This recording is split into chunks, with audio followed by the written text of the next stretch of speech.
Welcome to Fanshawe College's television studio. And thank you to Fanshawe College and their television production and broadcast journalism programs for partnering to put on this debate. This debate is for the London North Centre riding, and there are 8 confirmed candidates. They've all been invited to participate in this debate. I'm your moderator, Brona Morgan, host of LDN ONT TV on Rogers TV. Full disclosure, I have run in previous elections, but today I am representing Rogers TV. All the questions that will be asked have been reviewed by Rogers TV to ensure that they are fair and not biased. Joining me in asking questions today is Mike Lacasse, a student with the Broadcast Journalism program here at Fanshawe College. There are 5 candidates joining us today. They are Tommy Caldwell from the New Blue Party, Kate Graham from the Liberal Party, Terence Kernahan from the NDP, Carol Dick from the Green Party, and Paul McKeever from the Freedom Party. Jerry Pryble from the Progressive Conservative Party, Daryl Grant from the Ontario Party, and George Lemack from the Consensus Party were all invited to the debate, but will not be attending. We will start with 1 minute for each candidate for an opening statement. We will then move into questions from myself and from Mike, where each candidate will get 1 minute to answer the question. 30 seconds may be given for a rebuttal at mine or Mike's discretion. When we're finished with the questions, each candidate will then have a chance to make a closing statement.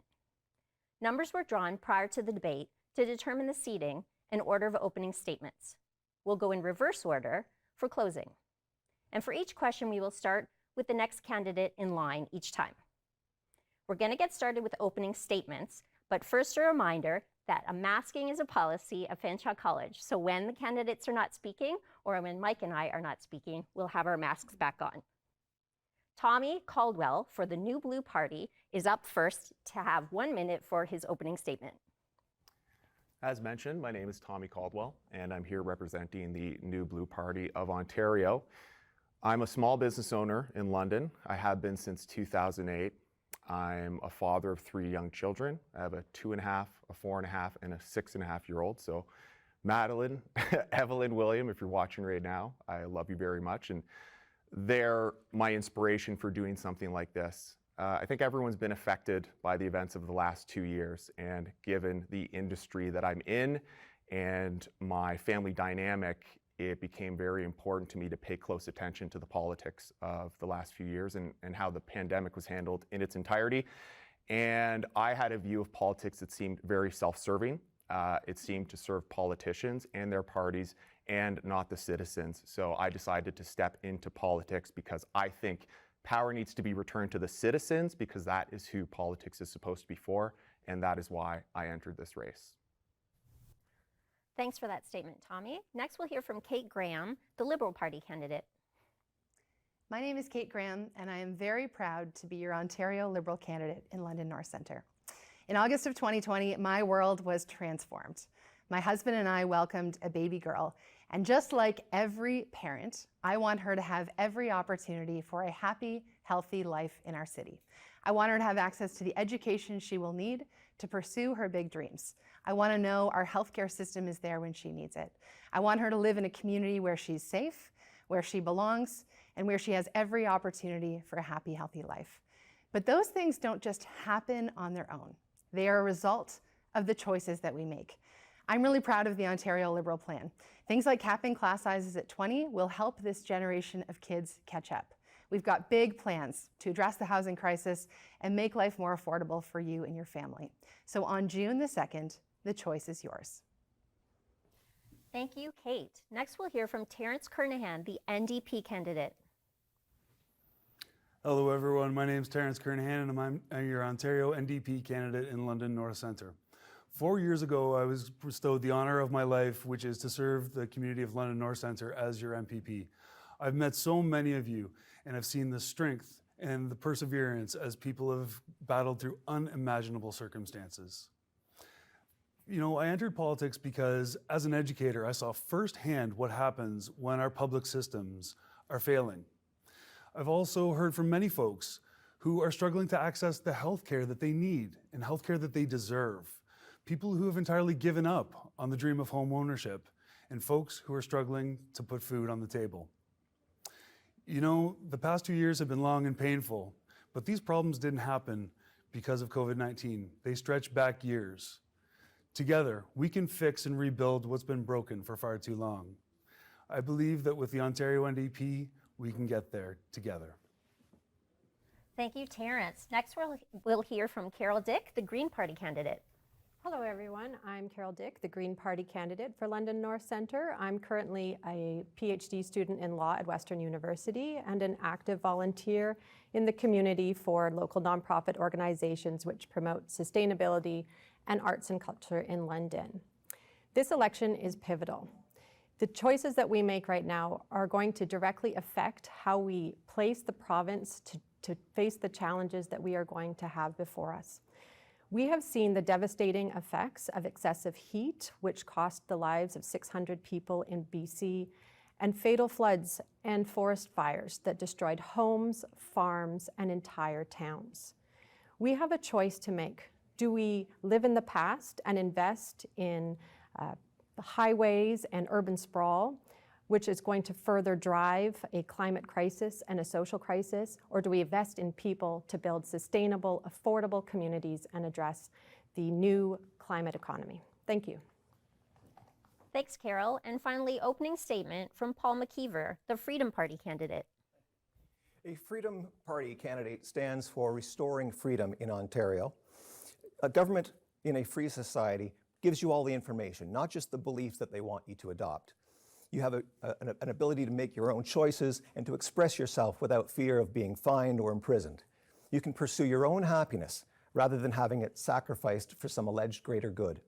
And the government bans segregation. It doesn't encourage it or even require it. The Freedom Party platform has 4 pillars. 1, we want an investigation and evaluation of the Ford government's reaction to and response to COVID-19. We want an end to the tragic government policy of sacrificing individual needs to a greater good.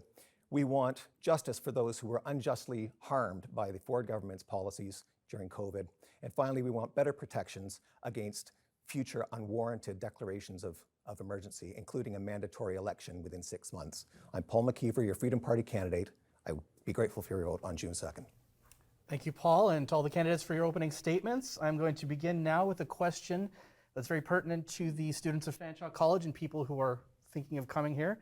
What is your party offering young voters in the area of post-secondary education and apprenticeship? And we're going to begin with Kate Graham from the Liberal Party. Thank you. So a great question. I teach at Huron and Western, and so spend a lot of time with post-secondary students and know what an amazing place London can be for people who are coming to pursue their big dreams. But I also know that a lot of people find great struggle. So that includes things like the cost of post-secondary. It includes the cost of housing, the cost of transportation, the cost of food. All of these things are making it tougher, especially for students. So there are things that we can do. Our plan includes making transit fares in Ontario $1 to help encourage people to get back on public transit in the wake of the pandemic. It includes taking the tax off of prepared foods under $20 and making the Loblaws of the world pay more to cover that savings for all of us. So please visit votekate.ca. You can see our full platform. It includes a lot of things for post-secondary students. It includes a lot of things for people pursuing the trades and careers. Thank you, Kate. Next is Terrence Kernaghan for the NDP. It's an excellent question. You know, as a former educator, I saw firsthand so many students who had all of the desire, all of the ability, and all of the skills to pursue post-secondary education. But unfortunately, if they weren't born in the right place with the right last name, they may not be able to achieve that dream. And quite frankly, I think that's unacceptable. We've seen that Ontario is the richest province, yet spends the least on post-secondary education. You know, we need to make sure that people are able to achieve their dreams. And part of that is making sure that we have a government that understands the value of investing in education. Only an Ontario NDP government would make sure that students graduate debt-free, because it's such a barrier to start off your life with that enormous debt burden on your back. But we're also going to make sure that mental health care is covered, universal pharmacare, and universal dental care, which will make such a difference in the affordability, because we know the cost of everything is going up, and the government has a responsibility to make sure that everyone can live their best life in future. Thanks, Terrence. Same question for Carol Dick from the Green Party. So the Green Party recently made their announcement that we will fund 60,000 students with free tuition to enter into the trades. And on top of that, 1 full year of guaranteed work following that. But beyond that area, we really need to look at how we invest into our universities. We've seen that there's been a performance-based model that's been put into place, and that is unacceptable, and we want to remove that. On top of that, we need to invest in our educators, because then we get a better education for the students. So that means equal wages for equal work within the universities. And beyond that, we need to make sure that there are ways that students can afford to go to universities so that they can afford their living expenses. And that means things like better infrastructure for transportation, better housing, affordability for food. So we will encompass all those areas and make sure that the students can enter the workforce. Thank you, Carol. Same question for Paul McKeever of the Freedom Party. I don't have any money for anybody, but this is one of the things right here that makes education inaccessible. I've seen students over the last 2 years literally pulled out of classrooms for not complying with, say, a mask policy, or for not being vaccinated, or what have you. The only thing I can tell you is that's hardly a pro-education system. If you're literally preventing people from getting education because of their vaccination status, I call that evil. This will end with a freedom government. I wouldn't have been able to participate in a political debate if I didn't wear this thing today. That's where we're at. It's not over. They want you to believe it's all over. It's all behind us. It's not. This is not their past. This is what they plan for your future. Vote Freedom Party. Thanks, Paul. And now Tommy Caldwell for the New Blue Party. School tuition is becoming rapidly unaffordable for everybody because we have this system where OSAP will lend absurd amounts of money to students, and therefore universities will raise their cost of tuition. And a university is a big bureaucratic system, just like anything that has government involvement. So the administrative cost that it requires to run a school is not transparent. We don't really understand where that money goes, but we're willing to lend students more and more and more money, which is allowing universities to charge more and more to go to the school. So for instance, the president of Guelph University, he allotted, or was allotted, $50,000 for speech writing. And these are the types of hidden costs inside the university that are becoming inflated and bloated. And we need to get administrative costs down so that students can actually afford to go to school. Not just specific students, but all students have a chance for affordable education. Great responses, everybody. Thanks so much. Now, I collected questions from our, viewers and people in London. So here's a question about London North Centre specifically. I have big concerns for our downtown core. I think we need more funding for housing, addictions, and mental health. I think that many municipalities have these same concerns and need a revitalization of their downtown. What are you as candidates willing to do to help with these concerns? We'll start with this question with Terence Kernahan, the NDP candidate. Thank you for the question, Brona. When I was first elected, I assembled a number of different community stakeholders to beg the Ontario government to provide emergency funding for the relief of homelessness and to address our mental health issues, which we see on London streets every day. Unfortunately, the last Liberal government froze healthcare spending, and we've seen that the current Conservative government has also had those same attacks on healthcare and cutting $330 million for mental health care each year. An NDP government sees that mental health care is healthcare. We would make sure that every individual is able to access therapy and counseling when and where they need it with their health card, not with a credit card.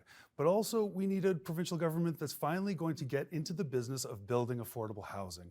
With our plan, we'll make sure that we build not only affordable, but supportive housing to make sure that we have those wraparound services so that people can help build their best life.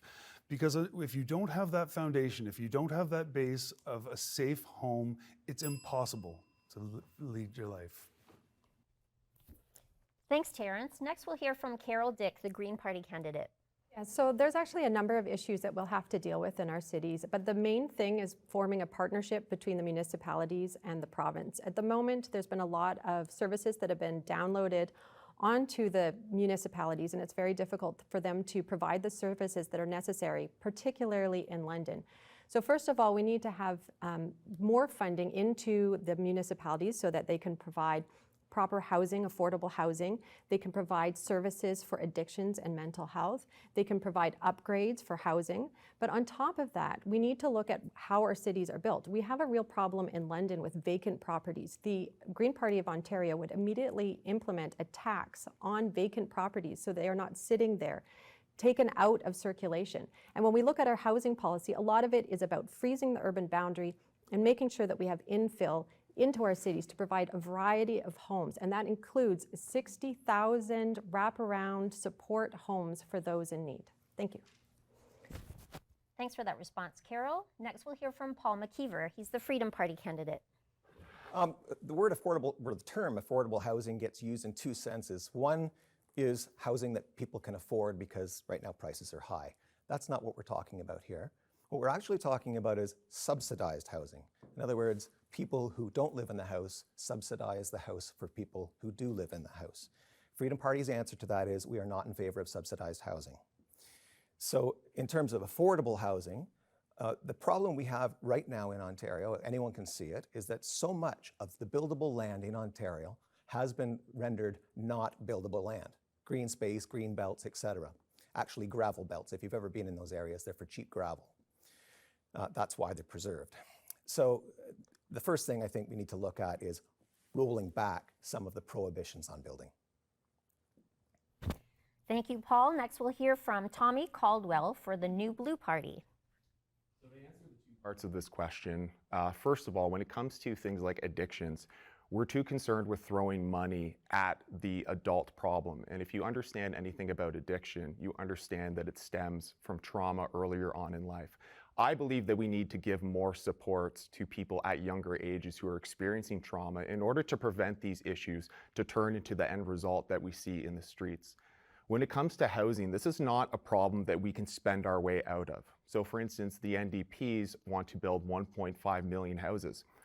How is that going to happen? Who is going to build those houses? How much is the material going to cost? As we speak right now, there is a labor strike happening that is preventing all building from happening. So we throw these numbers out and we throw out these big lofty goals of we're going to build 1.5 million houses without understanding how impractical it is right now for us to do that. Thank you, Tommy. Next, we'll hear from Kate Graham, the Liberal Party candidate.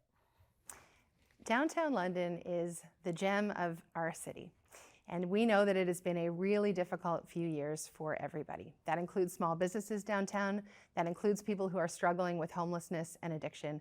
And our plan includes real ideas to help people come through this pandemic. It includes things like deeply affordable units, more support for people struggling with abilities, more support for building housing that has the kind of things people need to lift them out of poverty and beyond their struggles. It also includes a lot for small business, like a corporate income tax for small businesses that have had more than a 50% loss. You know, on this stage, we're hearing a lot of critique of other parties. That is the wrong approach if we're serious about solving these problems.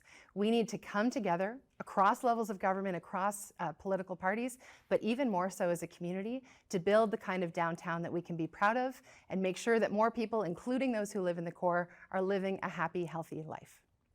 Thank you, Kate. Carol Dick, the Green Party candidate, has requested a 30-second rebuttal. Yes, I take exception to the comment that was made by Mr. McKeever because, in fact, we have seen through the pandemic that the green spaces of our city, the parks, the playgrounds, the trees have all contributed to helping us survive with mental health supports. I mean, that is what got us through, was connecting with the nature in our neighborhood. So for our plan, we would make sure that people had within 10 minutes of their home, everyone in the city, a green space that they could visit. It is good for our mental health and our well-being. Thanks, Carol. Kate Graham, the Liberal Party candidate, 30 seconds for rebuttal.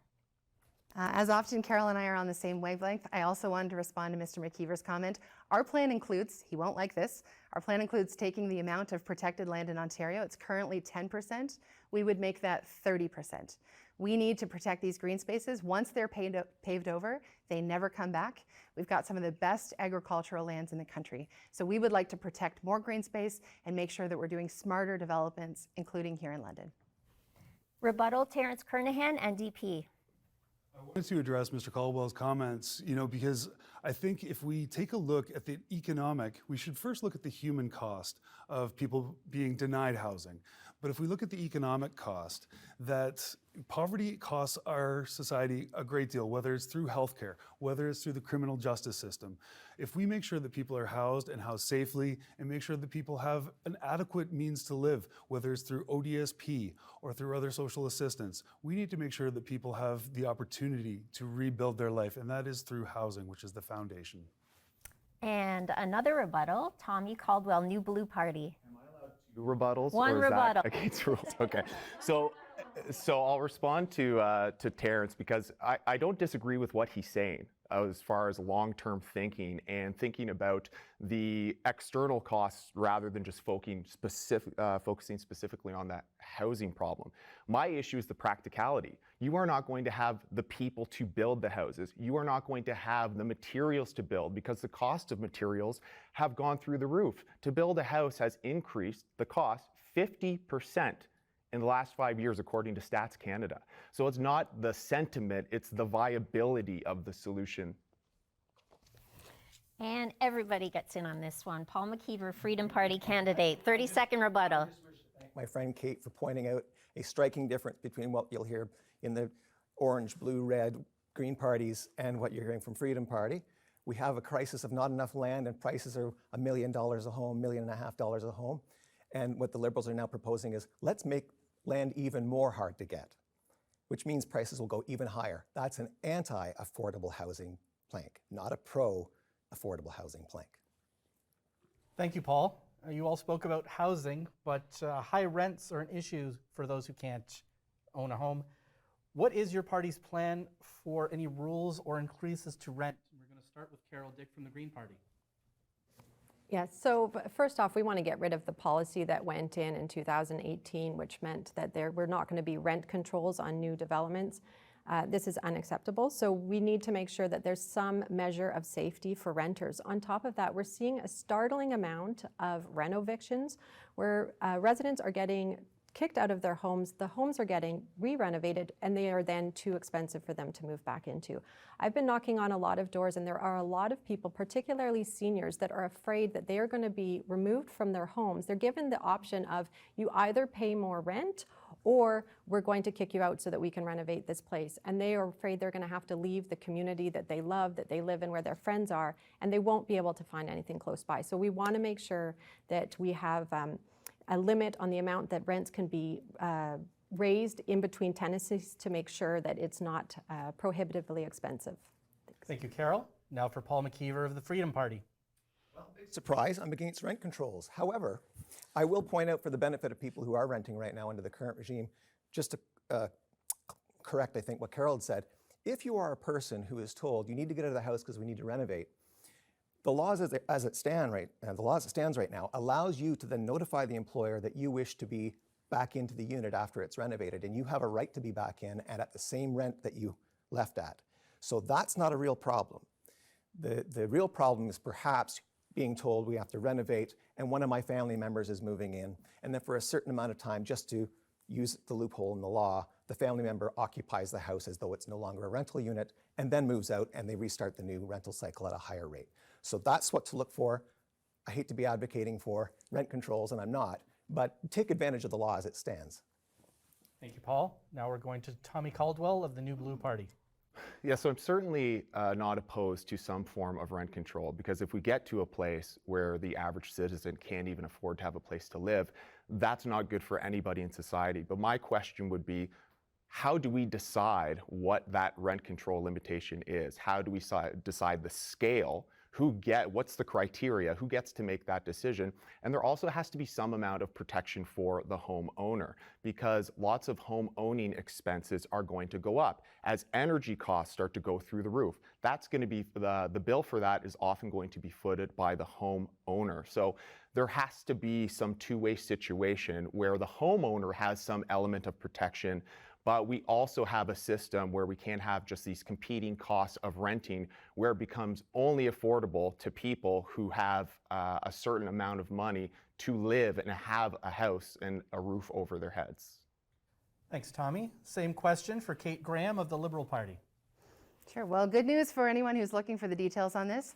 In Ontario, the Ontario Liberal Party brought in rent control. Doug Ford canceled it, and we would bring it back. We don't think it's fair that tenants should be at the whims of any increase. I met a student the other day. She was going home for the summer for a job. She got a note in the mail that when she came back to her same unit, her rent was going up $600 and she couldn't afford it. And that's just not right. So we would bring that back. On the topic of affordability, I would like to respond to Mr. McKeever's comment. The idea that sprawl is cheaper as a form of development, it sounds nice, but it's totally detached from the facts. It is in fact the most expensive form of development.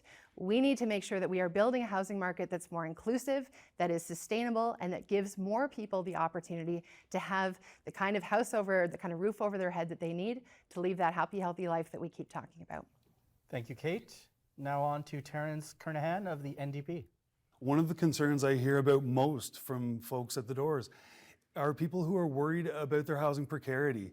You know, the last Liberal government allowed no-fault evictions to come into place, including reno-evictions, allowing people to say that their family members are moving in, and also paving the way for vacancy decontrol.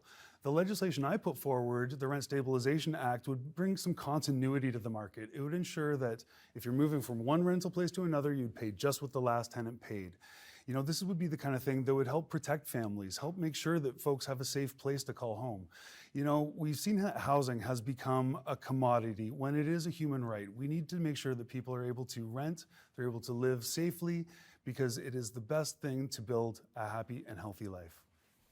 All right, thank you, Terence. We're now going to rebuttals, starting with Tommy Caldwell for the New Blue Party. This is more of a question than a rebuttal. If someone is going to have their rent guaranteed where they pay the same as the last tenant, who is there to protect the homeowner if they are investing in their home, if they are putting more into the house, if they have to pay for upkeep, and those are considerable costs? At some point, the homeowner has to have some opportunity in order to raise the rent under specific circumstances. Rebuttal from Carol Dick of the Green Party. I think the point is not about whether or not the rents can raise, as you've just suggested. The issue is more about how much they can raise. And right now, there is no limit on what that amount is. And as Kate pointed out, a difference of $600 is ridiculous. There is no way that the costs have just gone up by $600 in that short summer period. So it's about capping how much that you can raise it between tenancies. It can move up. There's obviously inflation, but you can't be gouging people. Thank you, Carol. And a rebuttal for Terence Kernahan of the New Democratic Party. Landlords have always had the opportunity with above the guideline increases to apply if they're making remediation to a building. But what we saw with the Ford government was that all new buildings built after 2018 would have no rent control whatsoever. This means your rent could escalate at an enormous rate. We need to make sure that people who have chosen to live in a place are able to stay there because you budget for a certain amount. When there is no rent control, there is no safety. Are we all I think we're finished with rebuttals here. Okay, next question is from me. As someone who has faced physical and verbal abuse, sexual harassment, and bullying while a political candidate, I know that the job you're applying for is a risky one. As a grief supporter, I know that sometimes desperation and sadness looks like anger. Everyone, even people who are less than polite, even people who are incarcerated, remain your constituents and entitled to service. How do you plan to balance personal safety and the safety of your staff with your obligation to serve all of the citizens of your riding? We will start with Paul McKeever, the Freedom Party candidate. Sure. I run a law office. I have my own law practice, employment law. My receptionist takes all of my calls so that I don't have to while I'm working with clients. And she sometimes faces abuse. The policy I have had in my office from time immemorial, for 25 years now, is if someone swears at you on the phone, if someone calls you a name, if they demand something of you when you're simply picking up the phone and taking a message, hang up. I don't want that person as a customer. I would expect that as a member of the public seeking help from the representative, you will conduct yourself as a civil human being, and that if you don't want to participate in society and political life as a civil human being, your access stops at the door. You're not going to come in and abuse my staff. Thanks, Paul, for that response. Next, we'll hear from Tommy Caldwell, the New Blue Party candidate. To answer the first part of the question, when it comes to your workplace inter-office issues, the leaders of the organization have to take responsibility. And whatever the sentiment, the actions, the general environment, the work environment and culture that's created from the top down, chances are your employees or the people who work with you, for you, are going to follow that. When it comes to people who are in the criminal justice system, we need a better rehabilitation system in our prisons, because right now people commit crimes, they go into prison, they enter. They don't have proper rehabilitation programs where we're trying to give people the best chance possible to re-enter society and be able to thrive and get along with the rest of the community. So if we're talking about spending and we're talking about places to put money into that system for proper rehabilitation programs, is the best way to spend those dollars. Thanks, Tommy. Next, we'll hear from Kate Graham, the Liberal Party candidate. Same question. Sure, well, it's a great question. I would say, politics can bring out the very best or the very worst in us. And over the last 2 years, I think, unfortunately, we have seen many, many moments where it's the latter, where it's bringing out violence, sometimes hatred, sometimes oppression. We read about these things in the news, and unfortunately, we feel them even in our own community. The murder, the Islamophobic motivated murder of the Afzaal family here in London was one of the most horrific experiences in the darkest days in our city. So we need to address hate. We need to address oppression. We need to address the things that are bringing out the worst in us and making our city unsafe for too many. That is certainly true when one is engaged in politics. There are these risks, but it's also something that too many Londoners experience every day. You see a lot of privilege up on this stage. For many of us, we don't experience everyday racism that many, many people in our city do. So there are things we can do, like passing the Our London Family Act, like making sure that children as early and as often as possible are taught about anti-oppression, racism, Islamophobia, and how to treat one another with respect. Thank you, Kate. Same question to Terence Kernahan, the NDP candidate. One of my priorities after having first been elected was accessibility and making sure that I could meet constituents. Whether it was at Ribfest or Sunfest or Home County Folk Festival, where I spent the majority of each and every single day speaking with people and learning about their concerns. Unfortunately, we've seen a very divided time as a result of COVID, and I do believe a lot of people have been struggling with their mental health. In order to make sure that folks who work with me are safe and protected, we make sure that there are ground rules, that they're not being subject to any name calling or abuse or any untoward actions. I do believe, though, that we have to make sure that we're listening to one another and giving people the opportunity to speak to their concerns, because I know this has been a very divided time. We have to look at ways that we can heal, ways that we can come together, and ways that we can face the future. Thank you, Terence. And Carol Dick, the Green Party candidate, same question. So I would have to agree with a lot of what Terence has just said. I mean, it is like Brona said, that when people are upset, it often comes out as anger and it can become abusive. And we've heard a lot of that happen for a lot of the representatives here in London, whether in London North Centre or EML. And the issue is that right now we do have a very divided society. This has happened through COVID, and a lot of people feel that they're not being heard. So if you are the representative, if I am the representative, it is my job and my duty to listen to everybody. I obviously would have to protect my staff, but I have an absolute duty to make sure that I listen to people's concerns. And by doing that, we can start bridging some of the gaps and ending some of this division. We've seen how division can result in what happened in Ottawa if we had listened to the valid concerns, perhaps it wouldn't have gone out of control like it did. You know, we have a duty to make sure that we bring everybody together in our country and our province and in our city. Thanks, Carol. We have a couple of rebuttals. First, Tommy Caldwell, the new Blue Party candidate. I just had a question for Kate for the sake of clarity, because anti-racism and critical race theory has become a hot button topic, especially with Bill 67. So she mentions exposing children to anti-racism as early as possible. When is it too young for a child to be exposed to anti-racism and critical race theory? And there's your 30 seconds. So Kate, you can rebut. Thank you. I don't think there is any age where it's too young to start talking to children about how to live in a respectful society and treat one another with love. I have a 22-month-old at home. We were very careful, especially she's a pandemic baby, and so we wanted to make sure that she was exposed to as many people and cultures and ideas as early as possible. So we have books that, literally board books, that are written for kids when they are quite young. We need to be talking about love and inclusion as early as possible to make sure that that is the kind of culture, the kind of politics, the kind of city, and the kind of world that we are building. All right, rebuttal to you, Terrence Kernahan, NDP. You know, children are not inherently racist. Racism is something that is learned. So through adequate school programming, what we can do is we can show what it means to be non-racist. One of the events I used to run in my school was an event where we invited people from all different areas of the world to come in, to show their culture, to explain their traditions and their celebrations, and students could meet them. So that way, one day, if somebody said all people from such and such place are blank, then that child could say, no, I've met this person and they're great. Thank you, Terrence. Carol actually has a rebuttal as well. Carol Dick, Green Party. So I want to just say as well that it is absolutely crucial that we start teaching kids about race and acceptance at a very early age. I did the same with my children as with Kate all the way through. There are age-appropriate resources that are out there to make sure that we start talking about these issues, and it's not just about race, it's also about gender and gender identity. We could start talking about these things at an early age so that we can start to address some of the prejudice that we find in our society that can lead to violence. Carol and everyone for your answers.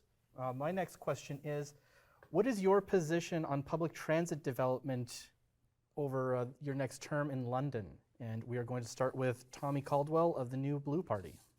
Well, I think there's certainly a case to be made that public transit needs to be, number one, more affordable, and number two, more accessible, especially when we think about people who want to get out and use road space effectively in order to get to work or wherever they frequent throughout the day.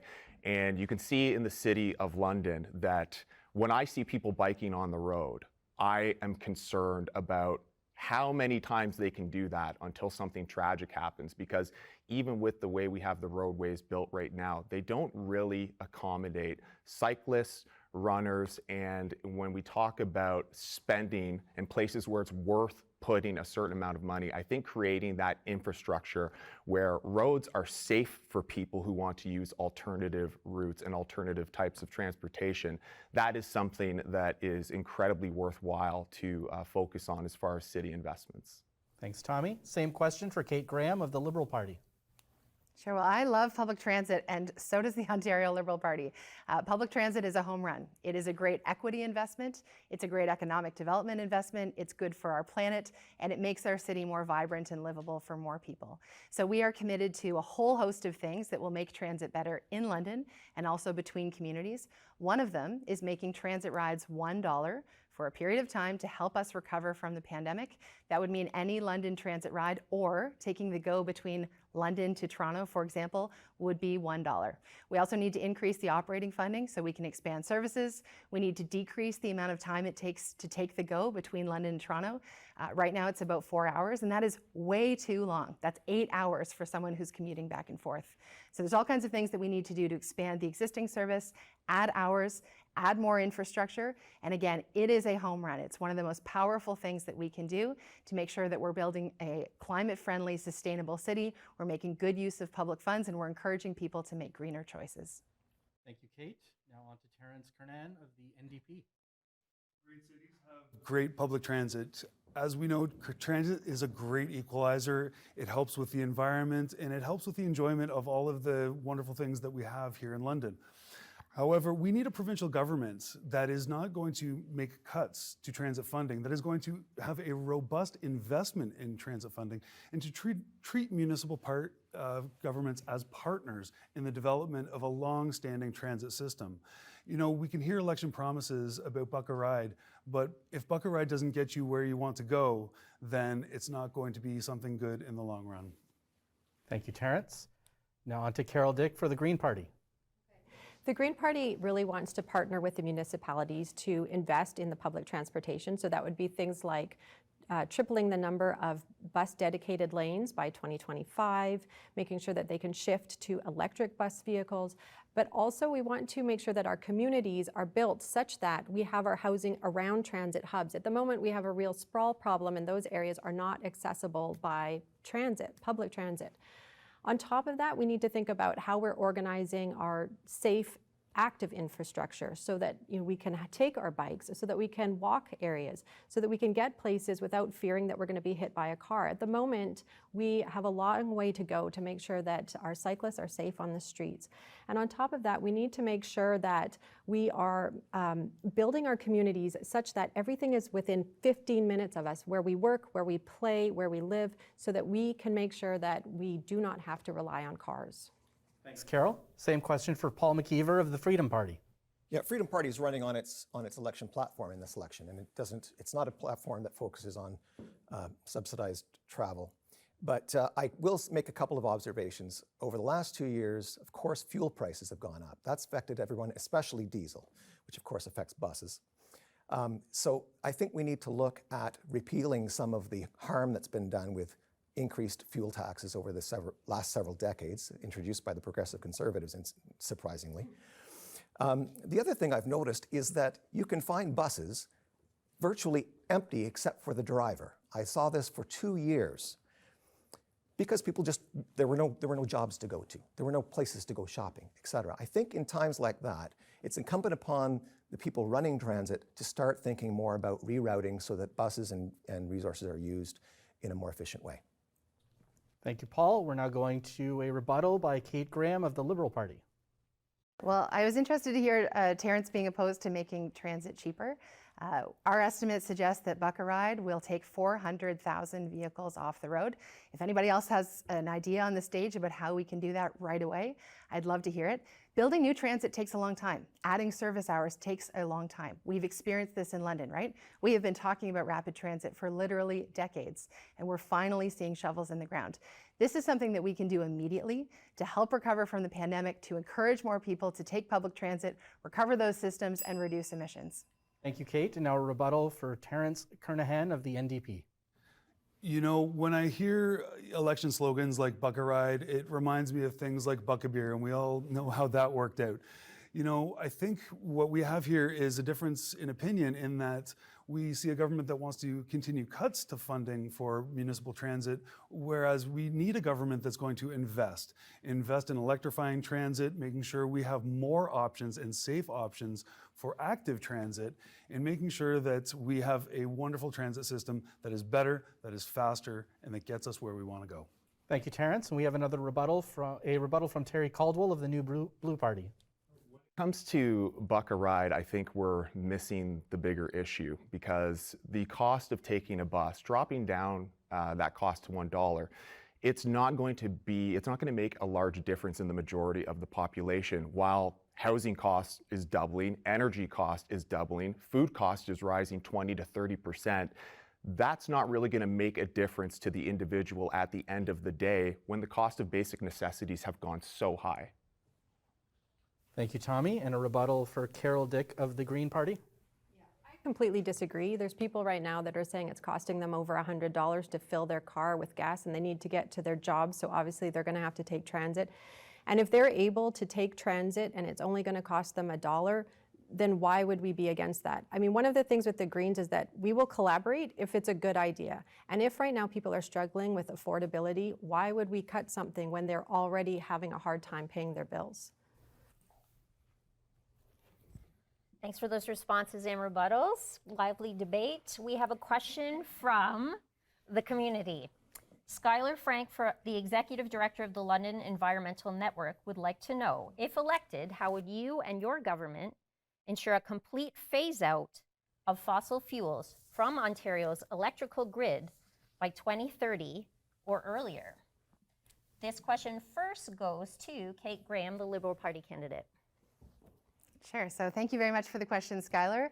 I'm really proud of the Ontario Liberal Party's climate plan. And the centerpiece of this is about cutting our emissions in half by 2030. That is a really aggressive target, and we have lots of specific ideas on how to get there.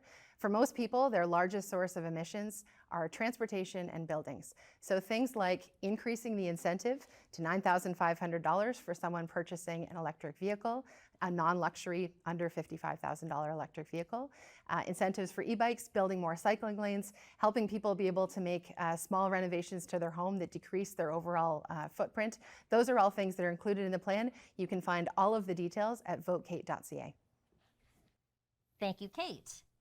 Next, same question. Next candidate is Terrence Kernahan, NDP.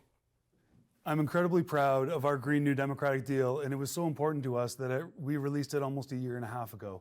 You know, in that plan, we have a variety of bold targets and ones that we hope to actually exceed. You know, I think it's really important that we take a look at not simply what the industrial polluters are doing. We should make sure that they're paying their fair share, but we also need to look at how individuals can help. We need to make sure that we have the government which is supporting people who want energy retrofits to their home. We also need to make sure that we're taking a look at heritage buildings and repurposing them. We take a look at the closure of the London Psychiatric Hospital. That would have been a wonderful property to use for subsidized and affordable housing. Unfortunately, we saw that that was a building that was closed by the Conservative government and a sale that was not blocked by the Liberal government. We need to make sure we look at what we have and conserve what we have and look towards the future for a bright future. Thank you, Terrence. Same question, Carol Dick, Green Party. The Ontario Greens are incredibly fortunate because 4 years ago, the Progressive Conservatives eliminated the Environmental Commissioner office, and that meant that the former Environmental Commissioner, Diane Sachs, was out of a job. She is now one of the deputy leaders for the Green Party of Ontario, and she was one of the lead authors for our roadmap to net zero. We have the most ambitious plan to tackle climate change, and it is achievable. We can get there, and we will make sure that we only use our fair share of what is currently left in the carbon budget globally. We have plans to retrofit buildings, to reduce emissions, to partner with cities with $2 billion in investments to help them deal with heritage buildings, public spaces to reduce energy, to help fund public transportation, to save our green spaces, save 30% of our green space by 2030, and expand the green belt to also include a blue belt that will protect our wetlands. Thank you, Carol. Paul McKeever, Freedom Party. Fossil fuels. Sure. Mike, I'm not sure if the question's actually been answered. I think I heard, how would fossil fuels be removed from the electrical grid? In which case, what we're talking about is generation stations. And the only fossil fuels I can think of that might be being referred to here are gas plants. In other words, what would you do to get rid of gas plants and leave us with nothing but windmills and sun farms? Those two things cannot replace the generation power of a gas plant. Gas plants are the cheapest supply of electricity, the cheapest generator of electricity we have. They are by far cheaper than nuclear and by far cheaper than solar and wind. So it would be a big mistake. We're not, in the Freedom Party, interested in fighting Mother Nature, fighting climate change. We're proposing adapting to climate change. It's all we rationally can do as human beings. We can't change the climate. We can't even change tomorrow's weather. Thank you, Paul. Next, Tommy Caldwell, New Blue Party candidate. Same question. So I want to state that I'm for investing in green solutions, but those are mid to long-term potential solutions. They're very inefficient, they're not cost effective, and that doesn't mean that you don't invest in them, but they're not a solution for people right now. Because the whole point of combating climate change is to make the planet a place that people can thrive on for the longest period of time. So we need to consider the lives of people who are on this earth right now. And we think about these energy taxes and the cost of energy going through the roof. In North America, in Ontario, we have the highest electricity rates in North America because of some of these green solutions, like wind turbines, which have become somewhat of a disaster. These things are going to last maybe 20 to 25 years. It's going to cost between $400,000 to $1 million to take each one down and replace it. They're made of tons of unrecyclable materials, and there's a bit of a juxtaposition there of our green solutions are becoming future climate issues. So we should focus on making energy cheaper while investing in long-term green solutions. Thank you, Tommy. We have a lot of enthusiasm for this question. So Kate Graham, Liberal Party candidate, you get the first rebuttal. Sure. Well, thank you. Well, I'm kind of shocked at the lack of ambition on this stage, and I think broadly in this election, save the Green Party plan, which is quite ambitious, about tackling the climate crisis. Like, the clock is ticking. We only have so long to take this seriously. And lots of parties will try to tell you why this is not possible and we can't do it, including the Ford Conservatives, right? More interested in taking the federal government to court or stickers on gas pumps than taking real action. We don't have the luxury of time. We need serious action. We're the party that eliminated coal, the single greatest reduction in greenhouse gases in North American history. Thank you, Kate. Next rebuttal, Terence Kernahan, NDP. You know, it's been unfortunate to see the bad name that green energy has been given, and I think that is in large part due to the way in which we had the previous government rewarding, big corporations with these energy contracts that didn't work for people. We need to also make sure, as we transition away from fossil fuels, that we focus on a just recovery, that we're creating the 1 million jobs, good paying jobs with benefits that are going to help rebuild our future, jobs in the green economy. That's in our deal. Thank you, Terence. Carol Dick, Green Party candidate, rebuttal. Yes, I wanted to address Paul's comment about how fossil fuels are cheaper. In fact, they are not. If you were to include the negative externalities that come from using fossil fuels, such as the full costs of all the floods, the loss of farmland, the loss of life that comes with that, those costs are so much greater than being able to buy gas at a cheap price. We need to be thinking about the full effects of what we are doing and planning for a future that actually cares for the well-being of our citizens. Thank you, Carol. Next rebuttal, Tommy Caldwell, New Blue Party. There's a difference between being concerned about climate and being a climate alarmist. And you're going to struggle to find a climate scientist who is going to say that the temperature is not rising and this is not an issue.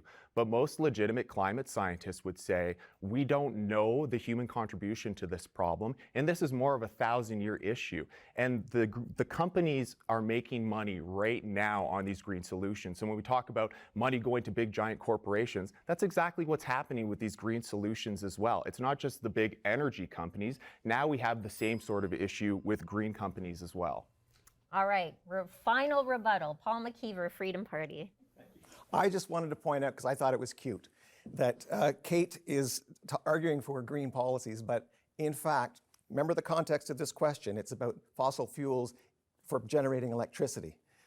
It was the Liberals who put the gas plants in, famously. In fact, Dalton McGuinty had to step down over it. There was a whole scandal, an email scandal, and this was only, 9 years ago, 10 years ago? So I just wanted to put that out there. I think the Liberals are sort of doing the flavor of the day thing when it comes to green policy. Thank you, Paul. A lot of strong opinions on that topic. My question is, the voter turnout in the last election was a 20-year high at 58%, which is great. However, the youth vote is traditionally some of the hardest to actually get out there. What is your party going to do to change that? And we're going to start with Terence Kernahan for the New Democratic Party.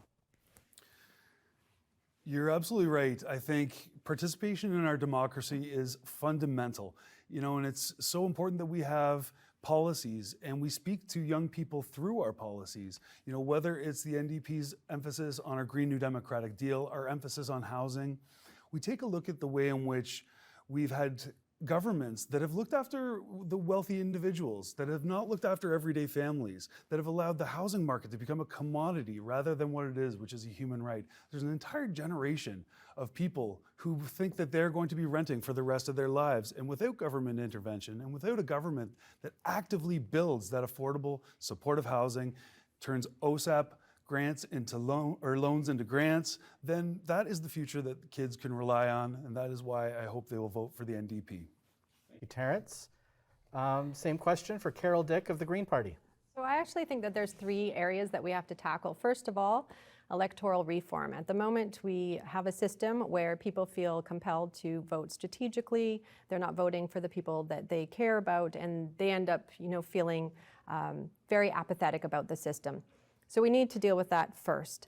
The second thing is we need to drop the voting age down to 16. There are a lot of teens that are very engaged in the political system when they are younger. I have a lot of teens that come out with me knocking on doors. They absolutely should and can vote in an election and voice their concerns. It is not right that they don't get to plan for what is going to be very crucial for their future. And the next thing we have to do is really engage students in the high schools. I know that we have a civics program, but we could be doing so much more with that to really engage students in the process and prepare them for a life of community engagement. Thank you, Carol. Now we're on to Paul McKeever for the Freedom Party. Well, here I am. I'm sitting on a stage, and quite clearly my views on the issues differ from my four friends here on the stage. And that's what's important, because students don't all have the same political views, but they might not see any views other than the ones that my friends on the stage are expressing, which are very similar, right? We're all in this together. To heck with the individual. The government has to come forward with all the cash and save everybody. That's not my view. But if that's all you hear as a student, you might be pretty bored, because you've got one ham sandwich, another ham sandwich, and a ham sandwich with salt. So Freedom Party wants people to understand, and this is what we do by running in these candidates and between elections, advocating individual freedom so that people who actually want freedom can know it's possible. That's how we're going to increase participation in elections and between elections. Thank you, Paul. Same question for Tommy Caldwell of the New Blue Party. I think this issue takes care of itself as long as the candidates are talking about the issues, because there is no limitation on the issues that should concern young people right now, and they're becoming more glaringly obvious. Whether that's the mental health crisis that we've had in young people over the past few years, whether that's the rising cost of tuition, whether that's the impossibility of buying a house under current circumstances as a first-time home owner. These are issues that are getting stronger and more problematic, and I believe that younger people are going to come out and fight for those issues because they're becoming more prevalent in young people's lives in a way that they probably weren't in the last couple of elections.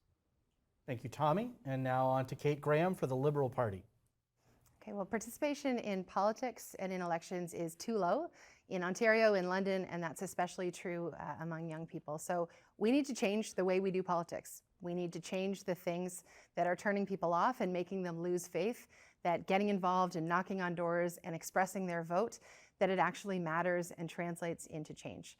So one of the things that I'm really excited about that our party has committed to is a citizens' assembly where we take a look at things like our electoral system, we take a look at how people participate in politics, campaign finance, and rather than leaving it to elected officials who often have a bit of a conflict on these kinds of decisions, we empower a group of citizens to talk about how we can change the way we do politics. I was speaking to somebody the other day and she was talking about what they do in Costa Rica. They have children's elections where kids literally go and they vote on election day. They don't count towards the total, but they are publicly reported. There are interesting examples of things that are being tried around the world to engage kids and young people in politics, and we should be really open to looking at those solutions in Ontario. Thank you, Kate. Before we go on to the next question, we do have a rebuttal. We're going to start with Terrence Kernahan for the New Democratic Party. I just wanted to thank Carol for bringing up the really important issue of electoral reform.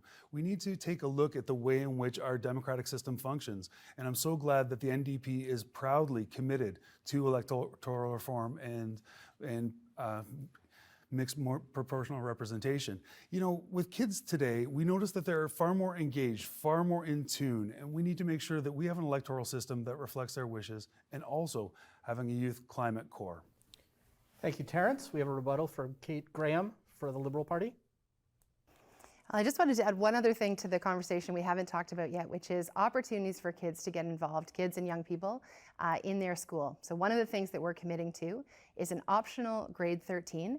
We know that for many kids in this generation, the last few years have not given them the kind of experience and education that they need. And so including new grade 13, 5th level high school courses, including in civics, for students who would like that bit of extra time before they launch, is another really important investment in building the civic engagement of the next generation. Thanks for those responses, everybody. And this actually leads into my next question pretty conveniently. It's about arts education and physical education in our public school system, which I think it would be hard to not recognize has been eroded under lots of the previous governments, and in particular during COVID. So young people have not had the opportunity to play their favorite sport in a competitive way or even in a recreational way. They have not been able to sing, they have not been able to dance, they have not been able to participate in team sports or choirs. That is something that nobody on the stage experienced in their formative years. So I'm asking you for empathy. So all you can do is imagine it and speak to those children who have been through so much over the last 2 years. What do you have for these people if they're watching?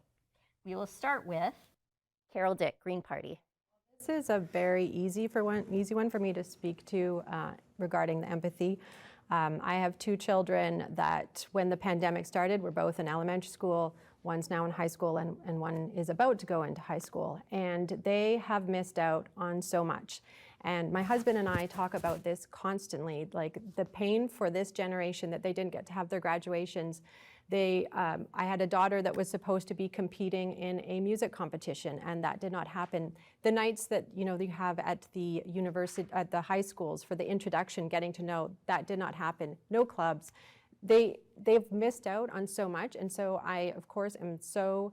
I feel so much empathy and so much sympathy for the kids and what they're going through. And what we need to deal with now is, they've had a lot of loss, making sure that we have the mental health supports in place to help them deal with what they've been going through and the anxiety. I've witnessed it firsthand, and we're going to have a lot of work to do to help these kids. Thanks for that response, Carol. We'll hear from Paul McKeever, the Freedom Party candidate, next. This is probably one of the most tragic aspects of the last 2 years. The government, not knowing what's effective, assumed that any kind of face covering must be effective. They assumed that vaccines have no consequences.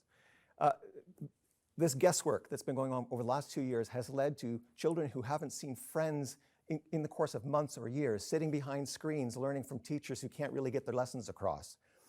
At the same time, take gym, for example. We know that one of the biggest problems of a virus such as this is that if you have comorbidities, usually due to bad choices in health and in diet, you're more likely to be suffering harm from the infection. So we need not to take people out of gym, we need to keep them healthy. As far as dancing and et cetera, you'll see explicitly in our platform that we will never prevent singing or dancing. That was the silliest thing that the Ford government ever did. Never again. Thank you, Paul. Tommy Caldwell, New Blue Party candidate. What we've done to children over the past 2 years has been absolutely criminal. And Johns Hopkins Research Center itself assessed 34 different studies and analysis of the effectiveness of lockdowns and found that over all of those studies, we may have saved 0.2 deaths, 0.2% reduction in mortality with these lockdowns. But think of what we've done to children, taking sports away from them, taking their friends away from them, taking structure away from them, closing schools where some kids have to go to get their only source of affection, to get food, to get structure in their life. We have sacrificed children for adult problems, and it has been absolutely disgusting. And we continue to do it right now. And there are people on this stage who think we should be masking children right now, even though cases have been consistently dropping for the last 30 days. And as of today, children have a lower case rate, 3 times lower than all adults 8 times lower than elderly people, but we still want to throw masks back on kids. Thanks, Tommy. Next, we'll hear from Kate Graham, the Liberal Party candidate. Sure. Well, there is no question that the past few years have been really tough, especially on kids. I'm a parent myself. We talk to parents every day who really mourn for the things that their kids have not been able to experience over the past couple of years. So we can all acknowledge that, but we need real ideas about what to do to support this generation of kids. Many have fallen behind. We know that domestic violence has also been on the rise. So we have generation of kids where some kids are 2 and 3 years behind in reading and in math. Our commitment for this generation of kids is to cap class sizes at 20. That would be a hard cap, and bring back an optional 5th year of high school, the victory lap as we sometimes call it, but make it more structured, have new 5th level, also capped at 20, courses for students who are not quite ready to launch into the world. This is the future workforce. We need to do everything that we can to make sure that they are ready for the challenges ahead, and that the legacy of this pandemic is not a generation of kids who are struggling to catch up. Thank you, Kate. Terrence Kernahan, NDP, sorry. I first became involved in politics because as an educator, I saw kids with mental health needs and special needs shoved into classrooms and denied the supports that they required because we had governments that cut and underfunded education. Throughout this pandemic, we've seen that kids have suffered the brunt of many of the decisions and missteps that the provincial government has taken. We've seen a school system that was closed longer than any other jurisdiction in North America as a result of a government that did not have smaller, safer classes. We also need to make sure that as we recover from the pandemic, we make robust investments in education. We have great art schools here, whether it's Lester B. Pearson School for the Arts or H.B. Beale, which is a school that I attended, because the arts help us see through someone else's perspective. The strongest word in the English language is "and," because it can bring 2 different things, however far apart, together. An investment in education is an investment in our shared future. Thank you, Terrence. We have 30 seconds for Paul McKeever, Freedom Party, to rebut. I just wanted to make a public objection to the proposed Stephen Del Duca, leader of the Liberal Party. He has proposed mandatory vaccination, by which he means mRNA injections for children in schools across the board. And I think that's a horrific program. I don't know why the PC candidate wasn't here to oppose it, but I am opposing it. And if anybody else would like to take a shot on that, please weigh in, because I think we need to object strenuously to this idea of forcing children who have no power to consent to take a vaccine that at this point has no effect on Omicron. Tom Caldwell, New Blue Party, rebuttal, 30 seconds. I just wonder if Terrence or Kate will acknowledge the fact that both of their parties supported all of these lockdowns along the way, and both of their parties were begging for masks to go back on children after the Ontario government dropped the mask mandate. If you care about children and you understand they are the least vulnerable, as well as the science on masking is paper thin, what is your justification for trying to put masks back on primary-aged children in our schools? All right, I had a feeling there might be a rebuttal. Kate Graham, we'll start with Liberal Party candidate. Yeah, I am not going to apologize for trying to keep kids and people safe. I was speaking to someone the other day. Her child, unfortunately, has cancer. She is immunocompromised. The mask is a simple, cost-effective way to keep her daughter safe, to allow her daughter to continue to enjoy all of the things that our kids deserve in the classroom. When it comes to vaccines, we already have a set polio, measles, things that we require children to be vaccinated against. Because the science is clear, it works. And for someone who has a legitimate reason not to get vaccinated, there's already a process for that. So I am not going to apologize for taking every step to keep kids and communities safe. All right, 30 seconds to rebut. Terrence Kernahan, NDP. You know, it was really a shame that we saw that the provincial governments did not learn from any of the different waves that happened throughout the pandemic. With each and every iteration of this pandemic, they had the opportunity to learn what worked, what did not. From the very beginning, we should have had smaller, safer classes and making sure that students are as safe as possible. For many children, we don't know what their comorbidities might be. We want to make sure that everyone is healthy and safe. Part of that is standing up for one another and wearing a mask, because when you wear a mask, you're protecting others. Thank you, Terrence, and everyone for the lively debate. My next question is, how will your party develop infrastructure and support for electric vehicles or even self-driving cars. And we're going to start with Paul McKeever for the Freedom Party. We want the market to determine what kind of car is wanted by the market. We don't want to abuse government force to interfere with supply and demand. If in fact there's adequate supply of batteries, and from what I understand, there's only about 10% of the material needed to actually switch us all over from gasoline cars to electrical cars. So it's a bit of a pipe dream at this point, and that's handled not by saying one kind of energy is wrong and one kind's right, but by saying, let the market work it out. So that's the only thing a Freedom Party government would do, have a level playing field and allow people to decide whether they want to build a gas station or build a charging station privately, whether they want to buy a car that's powered with gasoline or buy one that's powered with electricity. It's going to differ depending where you are. If you're in Northern Ontario, an electrical car is not going to get you more than next door. Thank you, Paul. Same question for Tommy Caldwell of the New Blue Party. Tesla is one of the most successful private car companies that has ever been created. And the market is there for people who want electric vehicles. And like was mentioned, if we took every single gasoline car off the road today and replaced it with an electric vehicle, it would take thousands of years to even mine the batteries to accommodate those electric vehicles. Again, I think we're missing the point. We import billions of dollars worth of materials into this country and into this province that we make here because of ridiculous laws and legislations that prevent us from using what we have. So if we care about the climate, why aren't we shortening the supply chain? Why aren't we taking everything that we create here in Canada and creating the infrastructure to be self-sufficient, thus not just affecting climate change in a positive way, but also creating jobs and a self-sufficient country that isn't at the whim of other global supply chains? Thank you, Tommy. Now on to Kate Graham for the Liberal Party. Okay, well, I could talk about our climate plan all day long. We are committed to cutting greenhouse gas emissions in half by 2030. And one of the only ways that we can get there is by helping people make the transition to cleaner and greener choices. One of those options is moving into an electric vehicle. We know that that has an initial upfront cost for a lot of people.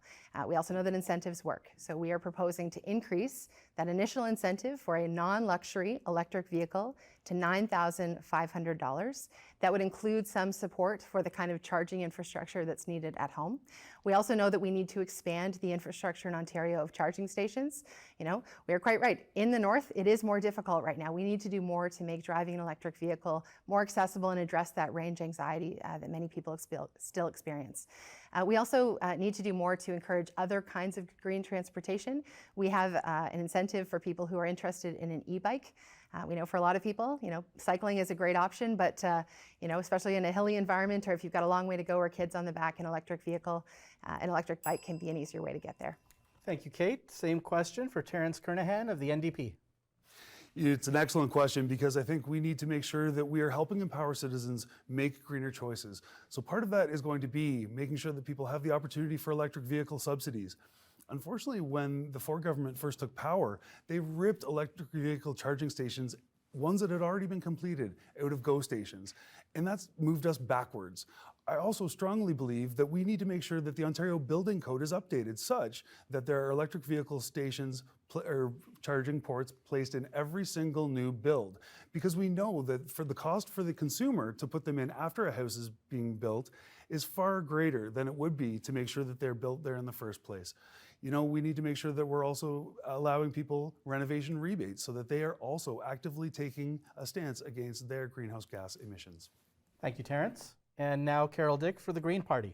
Okay, so this is actually an area that I do my research in is deep seabed mining for the minerals that would be used for the electric vehicles. So actually it would not take thousands of years to mine them. However, for me, this is not the solution. We do have a plan with the Green Party, $10,000 rebate for a new electric vehicle, $1,000 rebate for an e-bike, $1,000 rebate for a used electric car.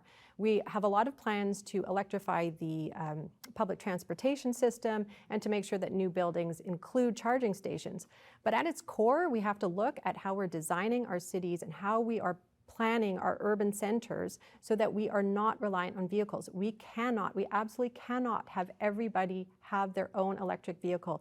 That in itself will also have a huge environmental impact, particularly in the mining areas. Often These minerals are taken from areas where people are already impoverished and they suffer the ill effects of that. The same will happen in an ocean environment and the effects of it will be catastrophic. We need to plan better.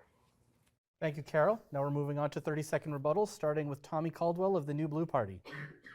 A follow-up question for Carol. If it's not going to take thousands of years to replace gasoline vehicles with car batteries, if we were to do that today in one sweep, pretending it's possible, how long would it take then? And what would be the process and what would be the actual demand of getting those batteries into cars? Right. Thank you, Tommy. I'm just going to go to Carol so that she can respond to the question, and then on to Paul. Okay, there's actually Canadian companies that are dealing with this right now. I'm not going to mention the company. They have plans to get this in place, 1 billion electric vehicles on the road by 2040. And they've got a lot of money invested and they're making, a lot on the stock market. So it is possible. You are able to mine these minerals and it could happen very quickly. It's actually planned to start next year, 2023, by a Vancouver-based company. So it is possible, but I don't necessarily agree with it. I actually think it's an ecological disaster. Thank you, Carol. And now on to Paul McKeever for a rebuttal for the Freedom Party. Right, so for the candidates on this stage who are saying that they're going to offer $10,000 and $9,000 and what have you dollar subsidies for people who want to buy or can afford to buy electric cars, I just want to know who's the person who's earning that $9,000 or $10,000 and why does the government get to take it away? And that is all the rebuttals, I believe. We have time for just one more question, and it's from me again. If you were to be the successful candidate for your riding, given that we have, and we have 4-year fixed election terms in Ontario now, what is one promise you can say without reservation you and your party will be able to keep, regardless of the outcome of the election, whether it's majority, minority, change in leadership? Alternatively, what would you be disappointed in yourself and your party about if you did not accomplish? So we start with Tommy Caldwell, New Blue Party. I'll answer that question in reverse because the reason why I joined New Blue is because I've seen the only representative MPP we have in Ontario stick to her commitments, stick her neck out, say the thing that she believed is right when it's unpopular. I didn't join New Blue because of every single specific issue. I don't even align with the party on every single specific issue. And I don't think anyone should be in complete alignment with any party's platform. So I will be disappointed in the party if they do not stick to their commitments that they have put forward in this election. For me, what I can guarantee is that I will represent the citizens. I will represent the constituents. I'm not held to my party. I don't work for them. I honor them and I work with them, but I work for the constituents. And this is what we need in politics. People who don't work for the party or for themselves or to progress in the political system, people who work for the citizens around them. And that is my promise to you, regardless of anything that happens in the future. Thanks, Tommy. Same question. Kate Graham, Liberal Party. During the pandemic, I lost 2 grandparents who were living in long-term care. And so my family had the experience, like so many, of watching a funeral on Zoom and saying goodbye at a distance. My grandparents also, after decades of marriage, had to be separated because they had different needs. And it was heartbreaking to see them spend the final years of their life apart. I want to fix the options for aging in this province. It's a big part of our platform and it's something that really matters to me in the wake of the last few years. We know that what's happened in long-term care is the greatest mistake in a generation. Our plan moves away from building more what's often called the warehouse model into helping people age in the places where they are. That means paying PSWs more, it means guaranteeing home care, it means giving people the kind of supports that they want to age where they would like, and for many people that's at home. For those who need more care, having a small number of units vested in a neighborhood, like what we see in the Scandinavian countries, it's a transformative idea, it's actually a cost savings idea, and it's something that I think would really help a lot of families so that they don't have to go through the experience that mine and many others have in the last few years. Thanks so much, Kate. Next candidate to respond to that question, Terence Kernahan, NDP. It's been the honor of my life to represent London North Centre as your MPP. You know, I've been a tireless champion for education and will continue to do so. The past government made promises, election promises, about expansions at Masonville Public School, which were threatened to be scrapped under the current government. I was proud to fight for those and to get those done for London. But further, we've seen year after year neglect of Eagle Heights Public School, a school that had 18 portables. I was able to deal with this government and make sure that Eagle Heights got its expansion funding. And one thing I'll never forget is I worked across party lines with the Conservative candidate for London Fanshawe, Jane Kovarakova, and together we made sure that 30 former Crown wards, 30 children who had aged out of the foster care system got a free university education. I will always stand up for London and London's needs. Thank you, Terrence. Next, we will hear response from Carol Dick, Green Party. Be a bit different for me if I were elected. Of course, we are traditionally quite a small party, and so for us it's different. It's about collaborating with others. So I would obviously, promise to collaborate with other parties if an idea is a good idea. I do not believe in partisanship. I do not believe in turning away an idea simply because of the party that has put it forward. It's about working together to create long-term solutions. I would obviously fight hard to make sure that we double ODSP, and of course, top of mind would be dealing with the climate crisis. But at its core, it's about building good relationships with the other people in the party to make sure that we do not continue to have this divide that is breaking us apart, and making sure that we can look towards not just 4-year plans. We can't keep thinking in 4-year chunks. We have to start thinking and planning 10 years, 20 years, 30 years out. And the only way we can do that is to all come together and come up with good ideas. Thank you, Carol. And finally, Paul McKeever, the Freedom Party candidate. Well, I can promise you that after this election, whether I win or not, I will still be the leader of the Freedom Party of Ontario, as I have been for 2 decades. We will still continue to put forward election platforms each election that put the freedom of the individual first, whether the crisis of the day is the climate, or whether it's COVID or what have you. We will always stand for making sure that the role of government remains defending you against people who want to take your life, your liberty, or your property without your consent. Consent is what you can always count on with Freedom Party. You know, people like to say in recent days this Roe versus Wade decision was overturned or thought to be overturned. And there were a lot of people who were in favor of mandatory vaccination coming out and saying they were opposed to overturning Roe versus Wade. The way I see it is, it's your body, it's your choice, and that's the same whether we're talking vaccines or personal health decisions. That will always be true with Freedom Party. Thank you, Paul, and thank you to all the candidates for all of your great responses. We are now going to go into closing statements in reverse order from the opening statements, starting with Paul McKeever of the Freedom Party. I've had this thing on so many times enough.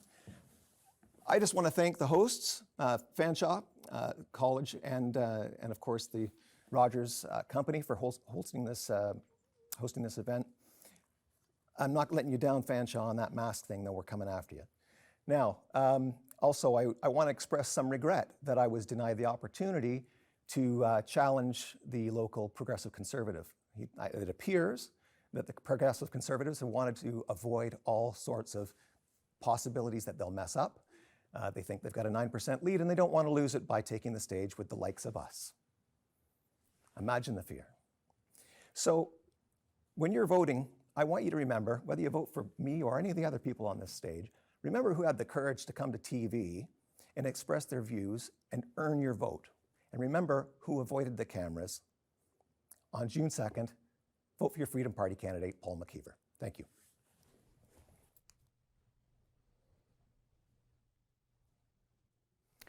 Now, Carol Dick for the Green Party.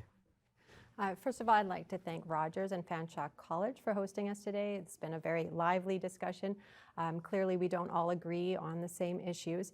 I would just like to say that the Green Party really wants to look at not putting the environment in a silo off to the side. When we think about the air we breathe, the water we drink, the food we eat, how our communities are built, the extreme weather we might experience, we cannot pretend that our environment does not affect every aspect of our lives. And that's why we would take a climate lens to look at every decision, from housing to healthcare to waste management to our economy.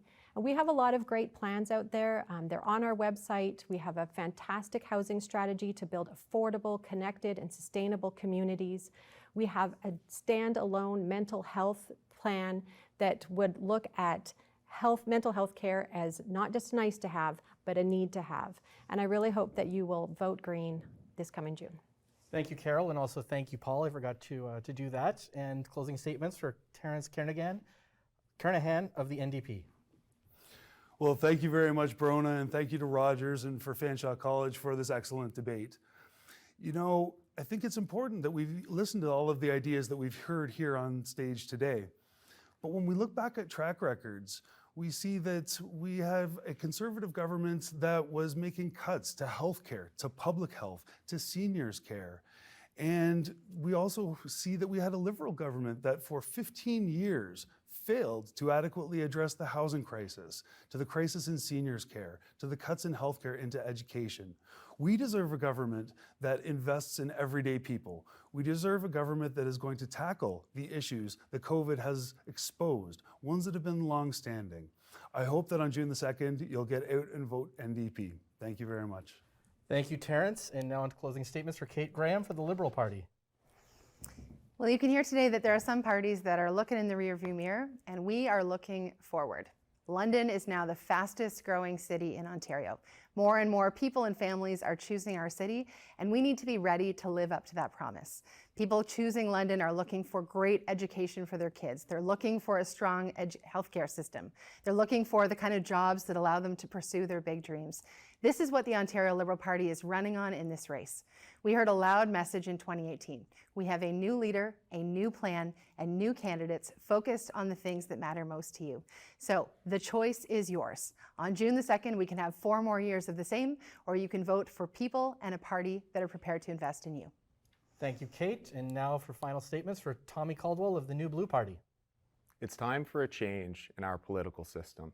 It's not enough to just put a different candidate in the same spot or a new leader at the helm from the big 3 parties. All of the big 3 parties, the establishment parties, they've had their chance. They've all been involved, and in my estimation, they've blown it. It's time to allow citizen leaders into the political system who work truly for the citizens and not the political parties. And I want everyone here watching to remember, those big 3 parties, they were okay with shutting down your small business every single time while you got closer and closer to bankruptcy. They all supported masking your young children in school, including while they play outside. They're all trying to bring down the age of vaccination, even to below 4-year-olds, when we know that children are incredibly resilient to the disease, more so than they are to influenza. It is completely unscientific and irresponsible, and if you had enough, vote for Tommy Caldwell, vote for New Blue, and vote for a citizen. And that does it for our time here today. Thank you to all the candidates in attendance.